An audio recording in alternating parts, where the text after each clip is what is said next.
Wifi direct connect చేయాలనుకోండి, already అంతకుముందు ఈ ప్రింటర్లో connect చేసిన లేదైనా ముందు జాగ్రత్త కోసం మెనూ బటన్ నొక్కి మైనస్ బటన్ నొక్కితే నెట్వర్క్లోకి వెళ్తారు. నెట్వర్క్లో వైఫై ఉంటుంది కదా, దాంట్లో కిందకు వచ్చారంటే నెట్వర్క్ రీసెట్ అని ఉంటుంది, ఓకే కొట్టండి.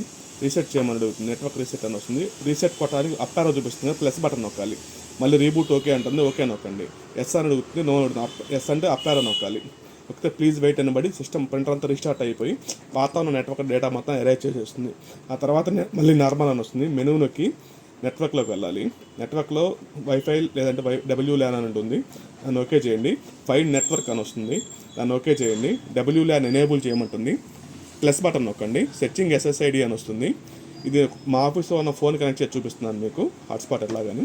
సెర్చింగ్ SSID అని వచ్చి ఇక్కడ Oppo A5 అని వచ్చింది, ఇది మా ఆఫీస్ ఫోన్ అనమాట. దాన్ని ఓకే చేస్తున్నాను. నెట్వర్క్ కీ కొట్టమంటుంది. నెట్వర్క్ కీ నేను ABCD అని పెట్టాను. ప్లస్ బటన్ అయితే A వస్తుంది, ఓకే కొట్టండి. మళ్ళీ ప్లస్ బటన్ నొక్కుతుంటే B వస్తుంది, ఓకే కొట్టండి. మళ్ళీ ప్లస్ బటన్ నొక్కుతుంటే అట్లా వస్తాయి అనమాట. 1 by 1 పాస్వర్డ్ ఎంటర్ చేసుకోండి. మీది ఏ పాస్వర్డ్ ఆ పాస్వర్డ్ ఎంటర్ చేసుకోవాలి. ఒక్కొక్క లెటర్ కొట్టినా ఓకే కొట్టుకుంటూ ఉండాలి.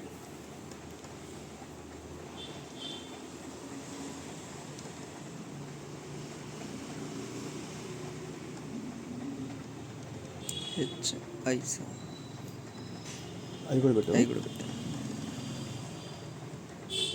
ఓకే, మళ్ళీ ఓకే కొట్టాలి. కొడితే అప్లై సెట్టింగ్స్ అని వస్తుంది. వచ్చినాక ప్లస్ బటన్ నొక్కండి, ఎస్ అని వస్తుంది. కనెక్టింగ్ ల్యాన్ అని వచ్చి కనెక్టెడ్ అని వస్తుంది మీకు. కనెక్టెడ్ అని వచ్చినాక వెయిట్ చేయండి. డిస్ప్లేలో ప్లస్ ఓకే కొట్టమనేది ఓకే కొట్టండి. ఫైండ్ నెట్వర్క్ అని వస్తుంది. మళ్ళీ మీకు మైనస్ బటన్ నొక్కితే TCP/IP అని వస్తుంది, దాన్ని ఓకే చేయండి. బూట్ మెథడ్ అని వస్తుంది, దాన్ని ఓకే చేయండి. ఇక్కడ ఆటో అని ఉంటుంది, దాన్ని మైనస్ బటన్ నొక్కితే స్టాటిక్ అని వస్తుంది, దాన్ని ఓకే చేయండి. స్టాటిక్ ఎందుకు పెట్టామంటే ఆటో IP పెట్టాము కదా, ఆటో IP పద్దాకలు మారిపోతూ ఉంటుంది. స్టాటిక్ పెట్టామంటే ఏదైతే IP పెట్టామో అది అట్లాగే సేవ్ అయిపోయి ఉంటుంది అనమాట. ఆ తర్వాత మళ్ళీ మైనస్ బటన్ నొక్కితే IP అడ్రస్ అని వస్తుంది, దాన్ని సేవ్ ఇక్కడ చూసుకోండి. మీ మొబైల్ కనెక్ట్ని బట్టి అది మారిపోతూ ఉంటాయి అన్నమాట.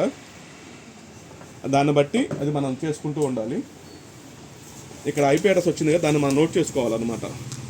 ఇక్కడ 192.168.43.70 వచ్చింది. ఇక్కడ 43కి ముందు సున్నాలు ఉన్నాయి కదా, అది వాల్యూ ఏం రాదు. 043 పెట్టుకోవచ్చు, 070 అని కొట్టుకోవచ్చు, నో ఇష్యూ.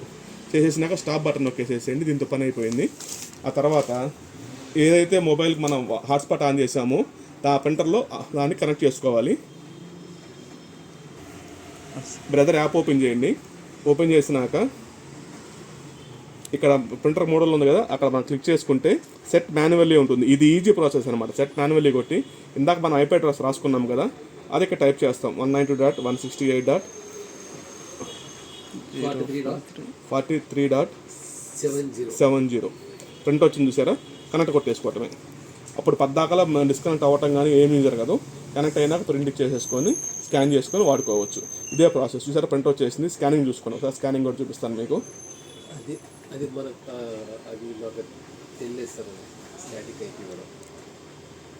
ఇది వైఫై డైరెక్ట్ మాత్రమే కాదు, మీ ఇంట్లో రోటర్ ఉన్నా కూడా ఇదే ప్రాసెస్లో చేసుకోవాలి.